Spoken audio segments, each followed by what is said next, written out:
Okay, guys, I think we have we've enough to kick off with. Some familiar names popping in there. In our previous webinar, we touched on the importance of CV prep and how CVs and interviews are inexplicably intertwined. And the CV is around selling yourself with the qualifications that you are the right person for this job, and it effectively gets you the interview. And the interview is the opportunity for you to sell yourself, the human side of it, the softer skills, all the bits that don't stick out in a CV. And the two are completely dependent on the other. A brilliant CV will only get you in the door, and you need the interview then to get you over the line. So my colleague Cathal O'Donnell has over 20 years experience in the recruitment industry, and I'd say it's fair to say that it's safe to say that he's seen everything, both the good, the bad, and the ugly. Has been through recessions and the Celtic Tiger and everything. So it's fantastic to have be able to leverage on his experience. So before I hand over to Cathal for his presentation, I just get Cathal to, COVID has been very disruptive for an awful lot of industries, but Cathal, it'd be interesting to get how your take, because you're from the consultancy perspective, you're working obviously with clients, companies, and with candidates. How have companies been reacting to the interviews given COVID, and maybe a little bit of a market overview? Yeah, first of all, thanks guys. Thanks everybody for joining us here this afternoon. Yeah, it's been an interesting few months, I suppose, is probably the best way to describe it. It's the most positive thing to come out of it and you need to really cling to this, is that people are still interviewing and people are still hiring. Remote working is now an actual thing that a lot of people last year wanted, but it wasn't as appealing to maybe an employer or a client. So the markets are, what they are, and they are affected by COVID, but companies still need to, I work in engineering, so companies still need to build, companies have plans, companies have targets, things that still need to be hit. So yes, it has slowed down to a certain extent, but the positive thing is that people are still interviewing. So don't be afraid to get out there, to actually put yourself out there if you think it's the time to maybe make a change. It's not as bad as people think, so if you're successful now, the skills that you gain from interviewing with clients now will stand to you for the rest of your career. So it's a good time to start interviewing, I feel, Gordon. Great, thank you very much for that call. So listen, I'm going to hand over to you now, and really looking forward to this. And as I said to everybody, if you have any questions, please feel free to pop them into the chat box, and we'll get to them as and when we can. Thanks, Gordon. Right, guys, just to kind of kick off here, right? I know Gordon mentioned there just about Emer's presentation. So just to make sure that if anyone hasn't seen it, it does very much add on to what this presentation is all about. So they do go hand in hand, as Gordon mentioned. So do make sure that you take the time to go back, sit down, go through that as well, because the hardest part sometimes is actually getting the interview. Once you have the interview, that's when you can start preparing for different aspects of that particular meeting with a potential employer. If you don't get in the door, you don't get the opportunity to actually sit down with people to do that interview. So do take the time to go back and make sure that your applications and the companies that you're targeting are correct. In regard to what we're going to do today, we're just going to go through a couple of things. Just this is a brief agenda, I suppose. Preparing for the interview, virtual interviews, which obviously we'll go through, which is very interesting now at the moment. I actually came up with a couple of small things, even this morning, maybe I hadn't thought about. First impressions, face to face, or through Skype, or through Teams, or through GoToMeeting. So again, people need to be aware of those types of things, and that will actually help you throughout the whole interview.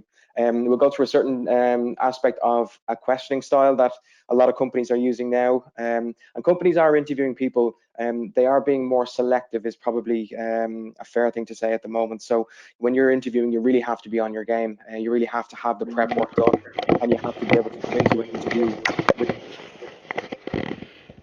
go into an interview with the right preparation done.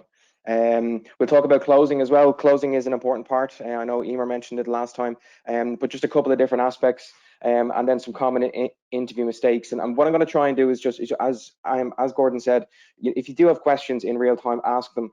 I'm going to try and give as many kind of practical examples of things that I've seen through my career, and maybe areas that people could have tightened up on, areas that people might have made small mistakes on as well. So just try and take as much of this out of it as you can. You're not going to take everything out, but hopefully we'll have a recording somewhere, so maybe you can sit down and go through it again.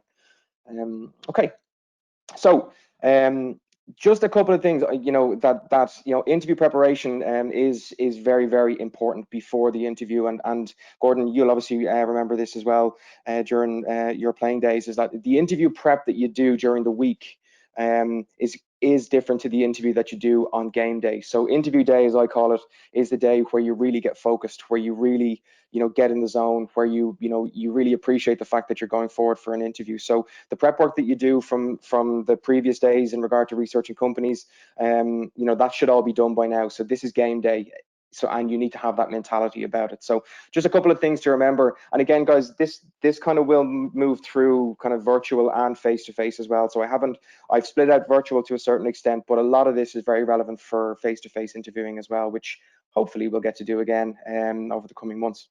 So on interview day, things that you need to make sure that you have done is actually research the company first and foremost. I know that goes without saying, but you'd be surprised the amount of people who go forward for interviews and actually don't put the research in to the company. The company's not looking for information on the P&L account, they're looking for information that you can find that you've taken the time out of your own personal time to actually go and research for them as well. So again, we'll talk about this later on as well, is that you need to have that done, and as much as you can get from websites, or as much as you can get from the internet itself. And a little example on that as well, guys, I once had a technical interview for a candidate for a product that wasn't sold in Ireland.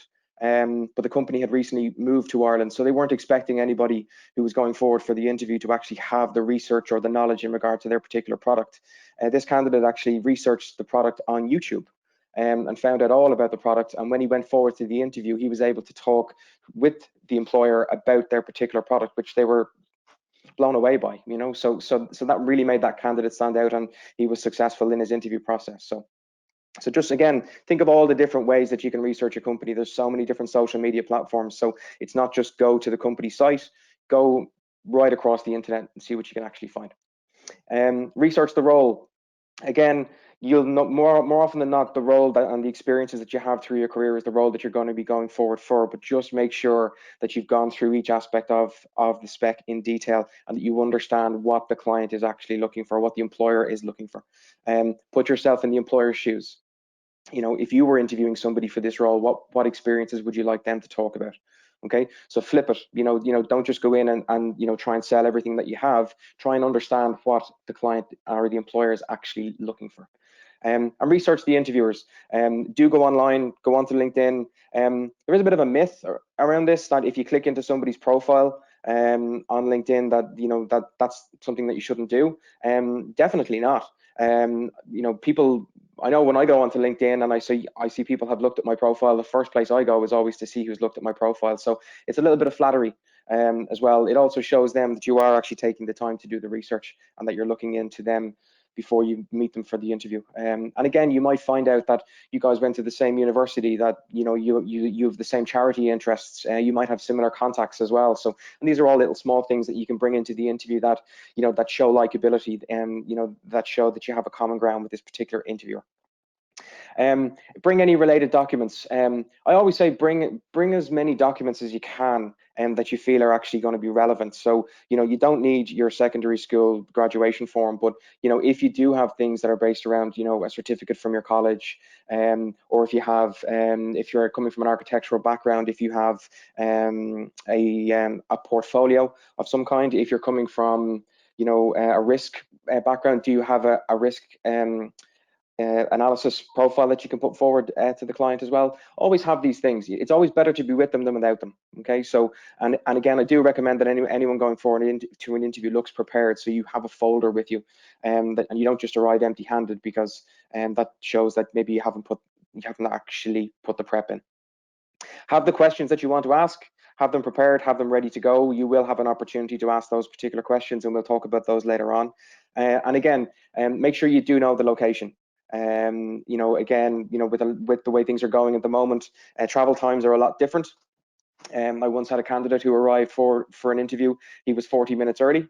So he sat unknown to himself. He sat actually outside the interviewer's office in a park, and the interviewer spent the next 40 minutes looking at this individual. So again, it doesn't send the best first impression. Okay, so just make sure that if you're arriving for an interview, that you arrive 5 minutes before, no sooner than that. You don't want to rush the person that's going to be meeting with you.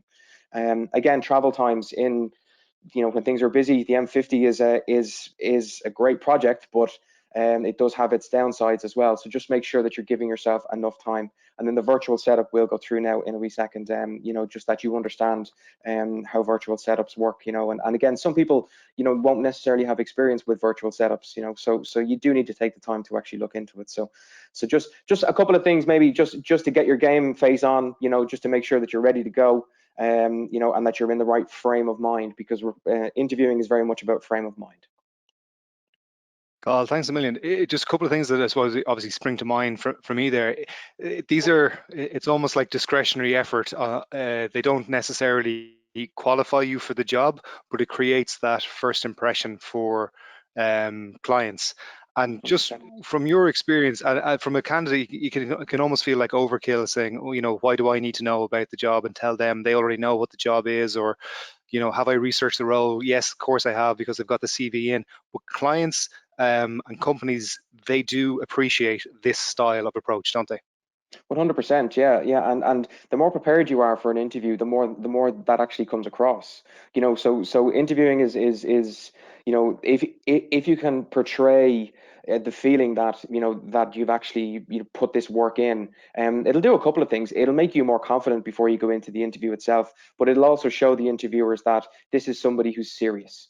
There's a lot of people who go forward for interviews for the interview practice. For the tire kickers, the people who maybe are just looking for more money. So the more preparation work that you've done, the more the employer will actually see, well, look, this is somebody who, if I put in front of a client for a project or for a presentation, they're going to take the time to actually put something together that's going to be worthwhile doing, that somebody's going to be interested in actually viewing. So it's more perception from the client. How does the client feel about the work that you've done? And this is how you get this across as we go through the next couple of slides.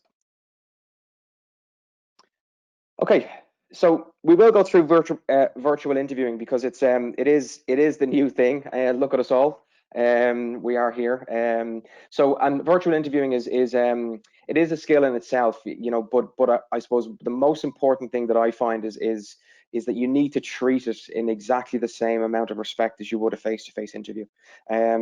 I had a scenario where I interviewed a candidate over Zoom, I think it was, and the candidate came in from doing the gardening and literally sat down. So I knew that that candidate, probably wasn't in the right frame of mind, probably wasn't prepared.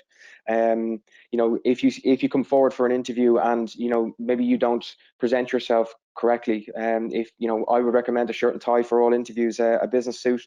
Definitely, you need to present yourself forward. So and again, this goes back to the slide before. It's that the client feels that you're actually treating this with the respect that it actually deserves. So you do get a huge amount of feedback from that. Don't worry if the people that you're meeting are in casual gear, and that's irrelevant. It's how you portray yourself to the client. In regard to Zoom and Teams and FaceTime and WhatsApp and GoToMeeting and all of these things, I'll be honest, when this kind of kicked off, FaceTime was probably the only one that I'd actually used. Maybe Skype back in the day. FaceTime to some of my friends, to my mother a lot recently. But you need to practice it, and you need to understand that, if you have your email on while you're on a GoToMeeting, that emails pop up. If you're on a Teams call, and someone sends you information, that's going to pop up as well. So you need to practice all of these things and understand where the different icons are, how to mute yourself, how to put your camera on, how to turn it off when you need to, all of these types of things. And again, this this style of interviewing, guys, is going to be with us for a long time. Okay, so get used to doing it now. I know a lot of people will understand it now, and you know, it's not, you know, it's not revolutionary to some people, but at the same time, it is very, very important that clients understand that you understand technology. And again, that's another aspect of the preparation that we talked about. Couple of other things. I was actually on a webinar just about a lot of things about virtual interviewing recently. Positioning of the screen. It's very, very important. You'll find, and you've probably seen it on the news sometimes, when people sit too close to the screen.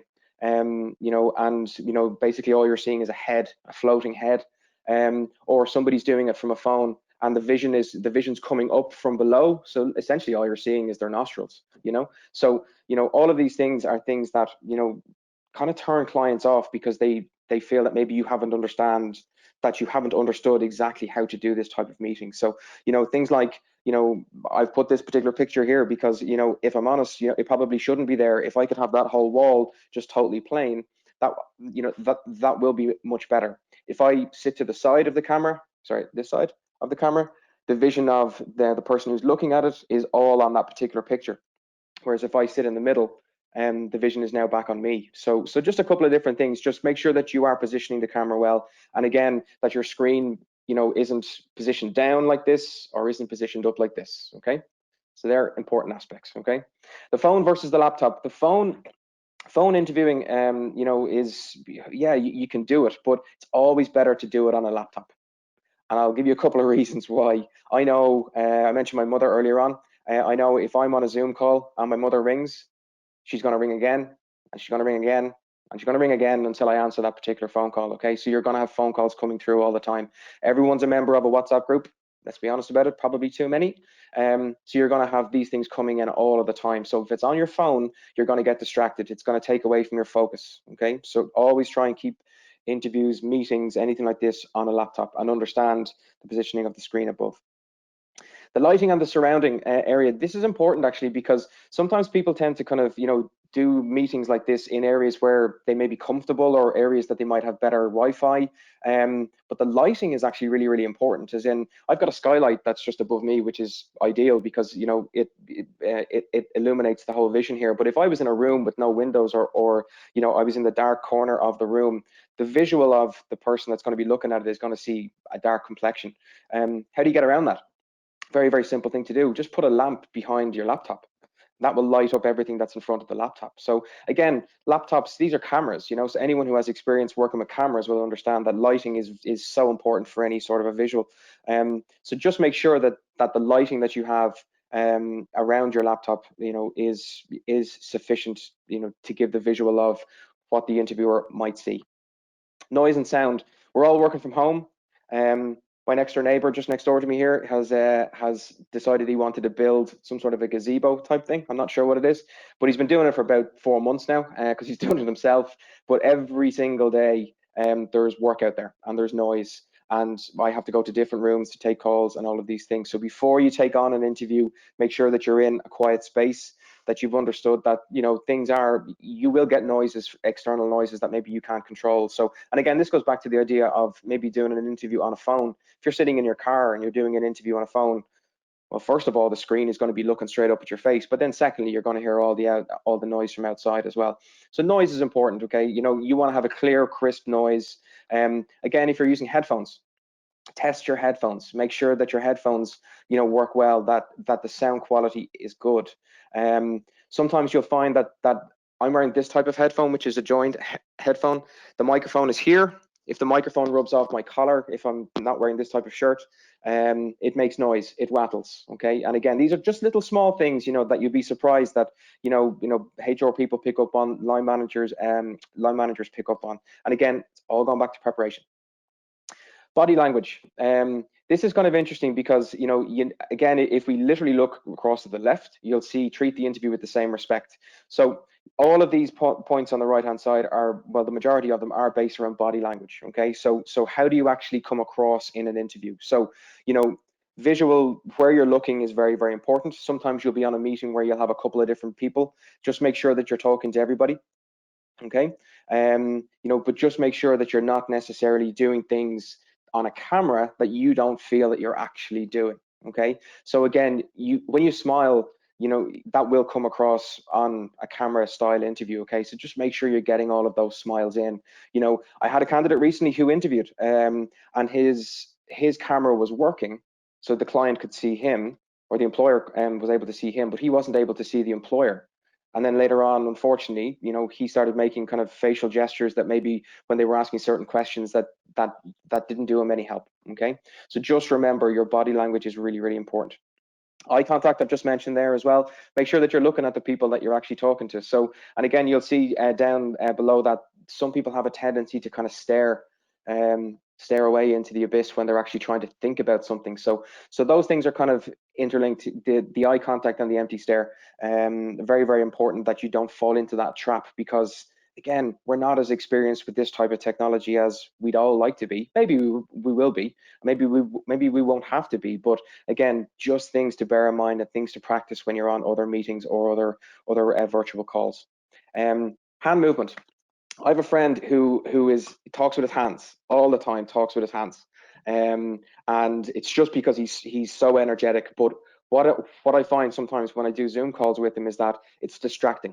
Sometimes, you know, it can come across as you can't see him if he's showing you something, but that's just the way he is. Some people are like that. Okay, so if you're that way inclined, just remember, just relax, lower your heart rate. You know, keep yourself calm. You know, and just try and kind of, you know, stay in the moment of the interview itself. Forgetting the camera is on, because I'm not going to go into this in too much detail, but we've all seen the memes and we've all seen the things online where you know, people end up doing ridiculous things when they forget that the camera is on. So again, just remember, stay in the zone. Okay, taking notes is very important, and there's nothing wrong with taking notes. Okay, don't be a statue. Okay, so, you know, don't just sit there and stare at a screen and try and do everything else that we're talking about there. You know, just, you know, don't be afraid to take notes. Don't be afraid to move around. Make yourself human. Okay, because notes are important, as important in a face-to-face interview as they might be in a virtual interview as well. Okay, so if you need to write something down, have your pen and your paper ready to go. You can't see the pen and paper right now, and I can make as many notes as I can, so the client can't see it. Okay, so don't be afraid to make notes, because there's nothing worse than stepping away from an interview and then realizing, oh, if I'd have remembered that at the time, I could have asked the employer that particular question. And then the distractions. This has been documented highly, you know, the idea of having things like children and pets. And look, we're all working from home, trying to do the best we can. And everyone's doing a super job with these types of things. But just remember, if you're in an interview with a potential employer, the idea of picking up your dog or your cat, it doesn't help you. It really doesn't help you in stage one. It might help you in stage three. It might show the personal side, you know, but that's probably for a later interview stage. Okay. One of the positive things I've found that's actually come out of this COVID situation, would you believe, is I finally know the name of my postman, right? And I guarantee you, a lot of you guys don't know the name of your postman. My postman is a lovely guy, and I was delighted to meet him at the start of this. But I know that when he rings the doorbell, it's a 20-minute conversation. Okay, so if you're in a scenario where you're in one of these types of meetings and the doorbell rings, you have to ignore it. You just forget it. You stay in the zone. Okay, this is all about staying in the zone. Okay, so go meet your postman. You know, they're really, really nice guys. They're actually delighted that people are at home. They now have people to talk to during the day. So just don't answer the doorbell. Cathal, just we had just one couple of questions just popping in there, and one just that stuck out, which I thought was quite interesting. One of our guests, or one of our joinees, has been doing some virtual interviews recently. His camera was on, but the interviewers' cameras were not on, and I found this quite distracting and quite a little bit unfair. Have you any advice for in a scenario like this?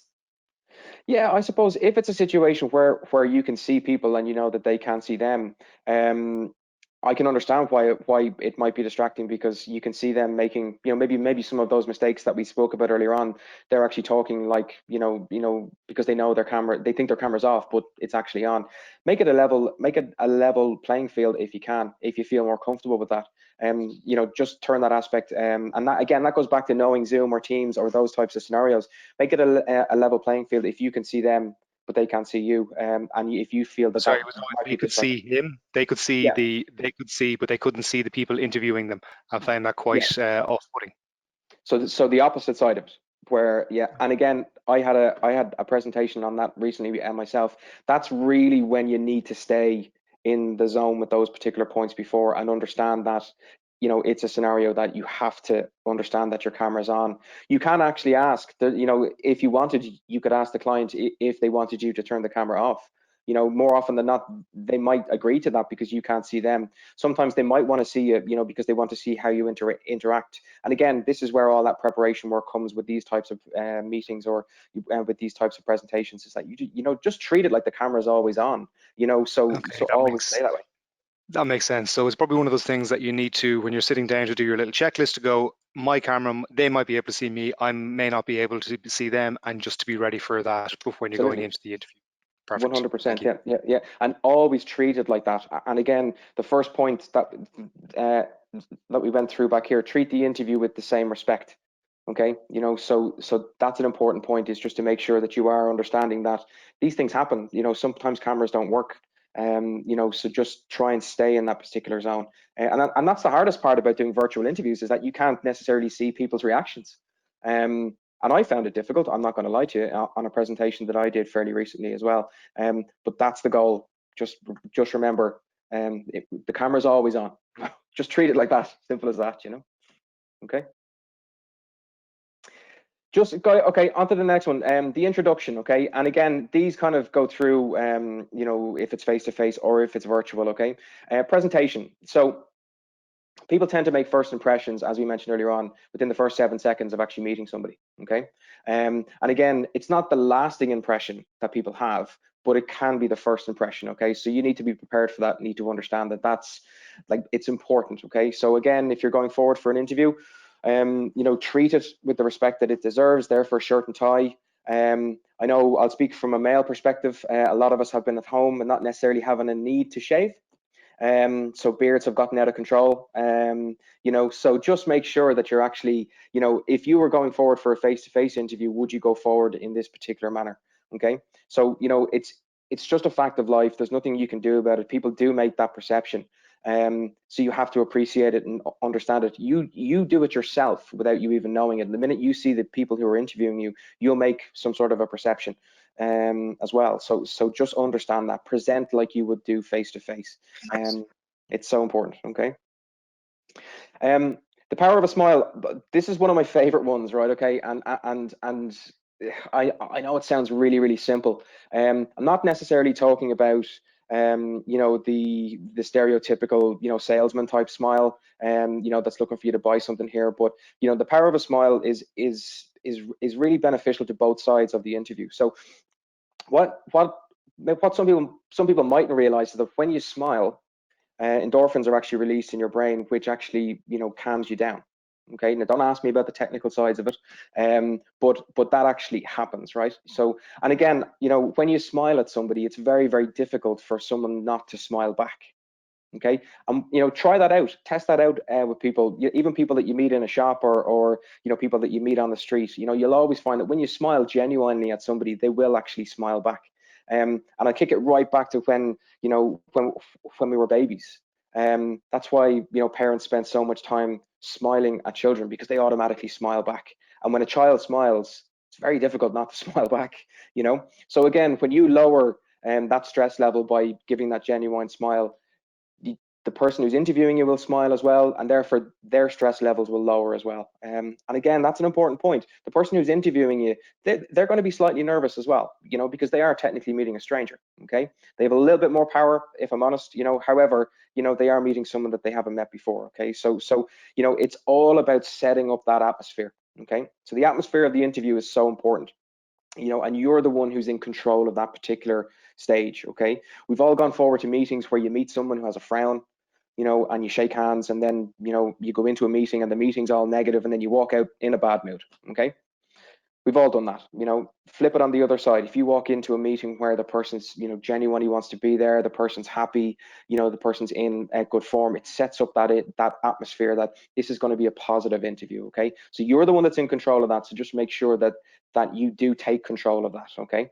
So practice that, maybe just, give that a couple of shots. Don't go around smiling at people, randomly, all the time, because you might get a bad reputation for yourself. But do it on occasion, just to see if it actually works. I know it works. From my experiences, it makes a massive difference. Okay.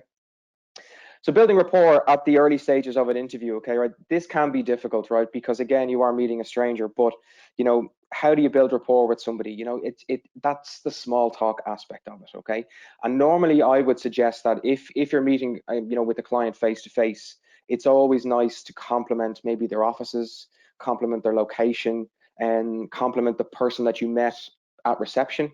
Just something that's going to kind of break that ice, okay, right? The Irish thing is to talk about the weather. Okay, it's a little bit stereotypical. They're going to get that from every single person who comes forward for an interview. You need to try and make yourself seem slightly different. Okay, so try and think of things. And again, when you're waiting in the reception area, look around, take in your surroundings. What can I talk about here? What's going to break that ice when I'm being walked down to the interview room? Okay, so again, all important stuff. Okay. Confidence versus arrogance. Okay, right? So arrogance is somebody who feels that that they should be here all in this particular interview. Confidence is someone who has the ability to do the job, but wants to be in the interview. Okay, so you need to kind of give that air of confidence. Again, Gordon mentioned at the start the idea of once you get the interview, this is the interview itself is actually the hard part. Again, bring that air of confidence in with you. You have the skill, you have the background, you have the ability. And I think there was a phrase mentioned before, fake it till you make it. Not a massive fan of that particular phrase, because at this stage, you've actually made it, okay? This is now the ground where you can go and compete, and you can actually go and showcase the experiences. And again, if you can't showcase your own experiences, no one's going to be able to do that for you, okay? So don't go in with an air of arrogance that I have all these skills, you need to hire me. Go in with the confidence of I have all these skills and I'd love to talk about it, okay? And again, that follows on with your desire to be there, okay? And this is really important, because clients love people, or employers love people who genuinely are keen on their company, or genuinely keen on that particular position, or genuinely keen on working with them, okay? So again, if we go back to the build rapport side of it as well, thank them for being, for taking the time to meet with you. Tell them that you're happy to be here. All of those types of things, they're all little small things that will actually make a difference in an interview, okay? And again, more often than not, these particular points have actually come from the fact that most people don't do this. Most people just wait, and then they shake hands, and they've no real personality. They get brought forward, they're in an interview, and it's all because they're nervous, which is perfectly fair. Interviewing can be nervous, or it can be nerve-wracking, rather. But again, these are just little mindsets to have before you go into the interview that will actually give you that air of confidence that we're looking to get. Okay. So in the interview itself, and again, some of these points kind of go without saying, guys, but you'll be surprised the amount of people who go forward for an interview and don't necessarily know their CV. Make sure, if it's your CV, you need to know it. Okay, so you need to make sure that if they ask you a question that goes back to 2002, you're able to answer that question. If they ask you a question that's related to your education, you need to be able to answer that question. Okay, you've given them a document for them, that showcases what you've done. If you then can't verbalize it, the document is irrelevant, okay? So just make sure that you know your CV upside down, back to front. For people who've been in industry for long periods of time, it can be difficult to remember, 10, 12 years ago, so just make sure that you've gone through and you've actually looked at those types of things, what's actually written in the interview, okay? Listen to what's being asked, okay? And this is the key to most interviews, right?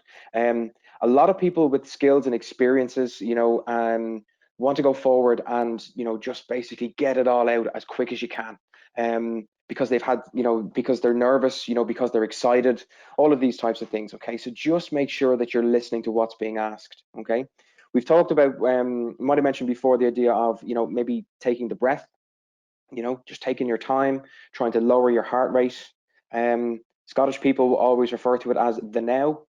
Put yourself in that particular position, okay? So make sure that you're listening to what is actually being asked, and not necessarily what you feel the client wants to hear. And this goes back to understanding the job, okay? So just take your time, relax, take a breath, and then give your answer going forward, okay? one thing I do recommend to people is that you understand what the need is. And again, this is kind of understanding the job. So if you walk into any shop, let's take, I don't know, Next or Brown Thomas or one of these places, the sales assistant never comes over to you and, you know, and shows you a jacket, says, this is what you want to buy. The sales assistant will always come over and say, is there anything I can help you with? Okay, so if we flip that back into interviewing, okay, right, there's no point in us going forward and trying to sell what you have if it's not necessarily what the client needs. Okay, so how do you draw that information from the client or the employer rather? And how do you understand exactly how you answer your questions? Because, you know, if you can make it more like a conversation about what their need is, you're in a much stronger position to be able to sell to that particular need. Okay, so just make sure that you understand what the problem is. If they're recruiting for somebody, if an employer is recruiting, that means they have a need. That means something's not being done. That means somebody's being overworked. That means, you know, some project is not being sold. You know, all of those types of things. Try and find out what that need is, and then that's where you want to target. They're the answers that you want to focus on. Just the next point, it's never about what you don't have, okay? It's always about what you have. Okay, so, and again, the easiest example that I can give about this is just ERP systems. Is do you have experience with Oracle? No, I don't have experience with Oracle, but I have experience with Sage.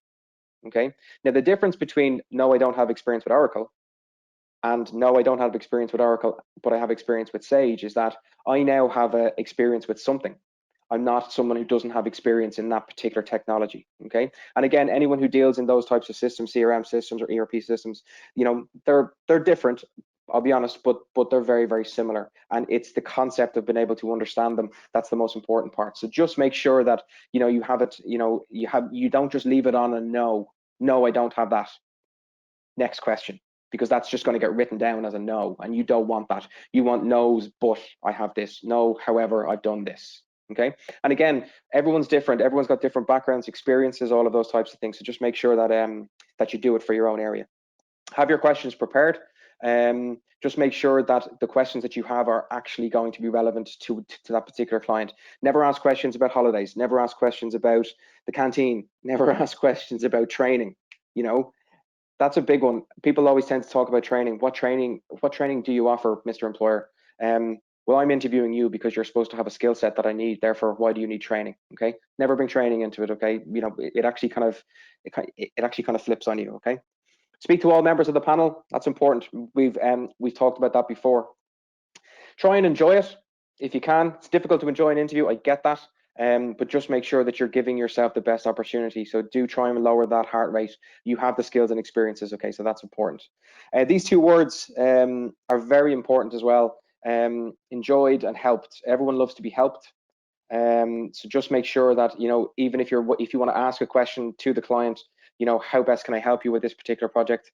And if you're talking about your own experiences, always talk about, well, that's the aspect of my current job that I really enjoy, and therefore I've been successful with that. Okay. Again, you've done the research while I was preparing for the interview. Verbalize that. Make sure that you get that across in the interview. While I was on your website, while I was doing my research, all of these types of things. Just make sure that you're getting those things across. Okay. So the next two slides, I'm just conscious of time here, guys. Okay. So the next two slides. We're going to go through just a model that I've been using for years that I find is kind of useful for answering competency-based questions. And then competency-based questions, what are they? So the 10, 20, 30, 40 model, okay, right? This is something that I found very, very useful for a lot of aspects, not just interviewing. If somebody asks you a competency-based question or any sort of a question, you know, and a competency-based question is usually give me a time when, tell me when there was a problem, you know, explain when you had an issue with, okay? That's we'll go through those in more detail. But just this model is important. The problem or the issue is not the important part. It's actually the result or the outcome. Okay, so the time you spend on your answer is so important. No point in spending loads of time on the problem or the issue. The client or the employer wants to hear about the outcome on how you implemented it. Okay, so 10% of your time, this is time based. 10% of the time is about the problem or the situation. You know, what was actually going on. 20% is on the solution, and equally how you came about it. Did you come up with it on your own? Did you come up with it with a team?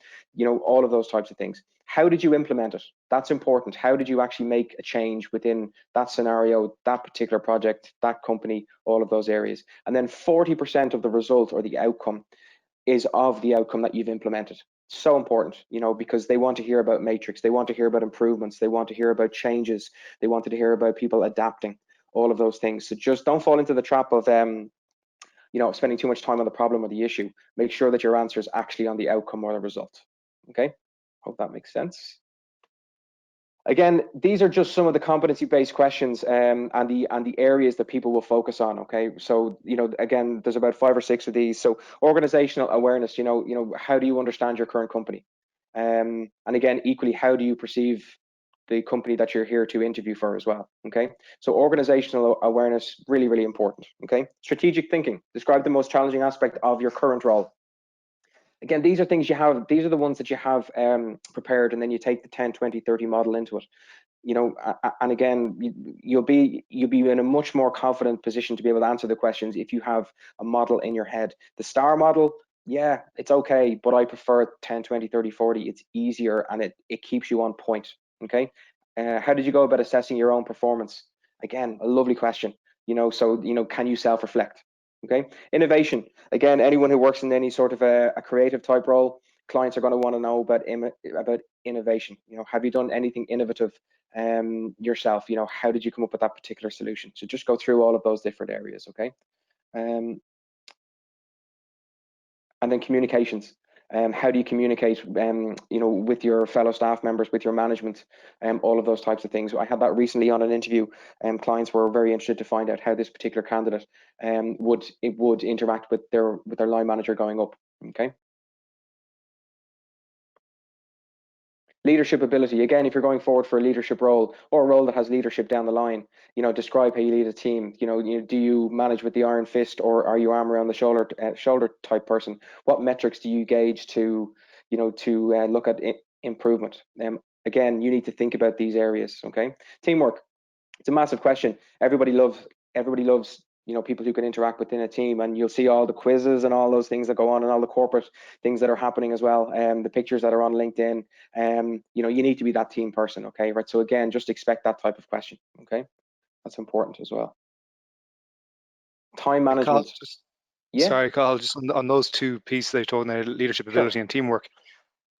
It's probably a delicate balance between I suppose, how would you advise people? Do you answer it? Do you try and display what the client wants to hear, or you think they want to hear, or what you know your style is? Oh, that's a good question. I probably, from a leadership perspective, you can only really talk about the style that you have. And again, leadership is an interesting one because you'll tend to have, no matter what company you work with, you know, you'll have that same style. Leadership is kind of like nearly, you know, an innate kind of, you know, feeling or ability that you have in regard to managing others. So if you are the person who tends to manage with the iron fist, you'll probably always do that unless you kind of go and, you know, do some sort of a course or something like that to change that particular mentality. So, you know, again, you know, we could go back to the idea of asking the client question, well, what type of leaders do you have here? And then maybe try and sell to that particular type as well. But it's always good to kind of volunteer the leadership ability that you have. Well, this is how I do it, or this is how my current employer does it. However, you know, how do you guys do it? And again, you're engaging the client in a conversation as opposed to a question and answer scenario. Yeah. Okay. We're nearly there, guys. The again, finish off with any outstanding questions. Again, interviewing is not a one-way street. Interviewing it's just as important for you to understand if this is a company that you want to work for. Okay, so don't fall into the trap where yeah, okay, you might need the job, you might want the job, but you need to make sure that you're asking questions that if you do take the job 3 months in, you're not kind of going, this is the wrong type of organization for me. So you need to have those questions asked. Okay, so just make sure that, you know, you do engage from a conversational perspective. It's not just one way. Okay. And again, this particular close is one that I've been suggesting for years, actually. And there's a couple of different nuances here, right? Okay, I really enjoyed that meeting, and thanks for all the information you gave me before. Before I go, I want to let you know that I'm genuinely interested. There's one key word in that particular sentence, which resonates, you know, particularly with interviewers, and it's the word genuinely. Okay, if a client or an employer hears that you're genuinely interested after the interview, you'll be more inclined for them to be interested in you. Okay, if you're not interested and it's not the right type of job, don't use this line. There's no point. But if you are genuinely interested, use the time you have to actually to make that statement. And I know this works because if you interview 4 people for a job and all 4 people are outstanding, you're always going to give it to the person who you feel wanted it the most. Okay, so that particular phrase is a really good one. You can come up with your own, but the idea genuinely interested, that's the phrase that you want to kind of hone in on. I always find that very, very useful. Okay, just a couple of really quick mistakes, right? Don't oversell. Again, you do have a huge amount of experience here going forward for this particular interview. However, don't oversell it. You don't want a scenario where the client thinks that you're too senior for a role that you're going forward for, or you don't want or a particular project that maybe they're looking at you for. Okay, so just don't oversell. Just make sure that you're focusing on the need and what that client wants. Okay, don't volunteer unnecessary information. This happens a lot. People tend to say things, without realizing the repercussions. Things like, I don't know, this job sounds really, really interesting, but I'm going on a 3-month holiday in 4 months. That's not really going to bode well to you. I interviewed somebody years ago for Brightwater, and I asked the question, where do you see yourself in 3 years? A question a lot of people don't ask anymore, but and she said London. And so that didn't go well, obviously. I didn't see any longevity there. And again, these are the types of things that clients or employers tend to pick up on. Try not to tangent. Go back to the 10, 20, 30, 40. Okay. Make sure that you're focused. Use that particular and practice that particular methodology in regard to answering questions. Don't sell what you have. Sell what you need. Sell what they need. And again, we've spoken about that before. That's really, really important. Don't be late to a virtual or to a face-to-face. If you're ever going to be late for a face-to-face, ring ahead. Let them know so they're prepared, so that they understand that it wasn't your fault. There was traffic, whatever the issue was. Okay. Again, where do you see yourself in 3 years? You might get this question. Some people do ask it. Okay. I always bring this back to the idea of sports. If you're talking to, I don't know, Jurgen Klopp, let's say, not that I'm a Liverpool fan, but they're talking about winning the league. Jurgen Klopp always says, we're not talking about winning the league. We're talking about the next 3 points. Okay. And that's important. So if you ever ask that question, where do you see yourself in 3 years? Your answer is along the lines of, well, I'm here and I'm interviewing for this particular role. So if I'm successful at this role, I'll get to where I need to be in 3 years' time anyway. Okay. So focus on the now, focus on where you're at, not the old school answer, which was, I'll be doing your job. No, you won't, right? So, make sure that you focus on where you're at and what you're interviewing for. And again, shows respect that you understand what you're actually being interviewed for on that particular day. Okay. Where do you see your career going? Okay. Again, a really, really good question for you to practice. Okay. Where do you want your career to go? Don't aim too high. Okay. In that type of scenario, and bring it back to the answer before. If I focus on what I'm doing now, I'll be successful anyway, because I'm focusing on now. So where do you see your career going? You might get that one as well. And then this last one, I was just thinking about this earlier on today. What does success mean to you? This is something for all you guys to take away and to actually have a think about. Okay, what is success? Is success high money? Is success, big company? Is success high position? Is success education? Is it managing teams? What is success to you? And that's going to be different for everybody. So just make sure that before you go in for an interview, that you actually understand what is success for you, because clients are asking it a lot more now. So guys, that's it. I tried to run through that as quickly as possible. I'm sorry, I could talk about interviews all day. But Gordon, any questions there or anything you want to go into? Yeah, the couple of coming through in the chat box, but thankfully you prepared me enough to be able to give a brief answer to the questions. So guys, listen, thank you everybody for joining us today. We will be reaching out to everybody with the access to the deck.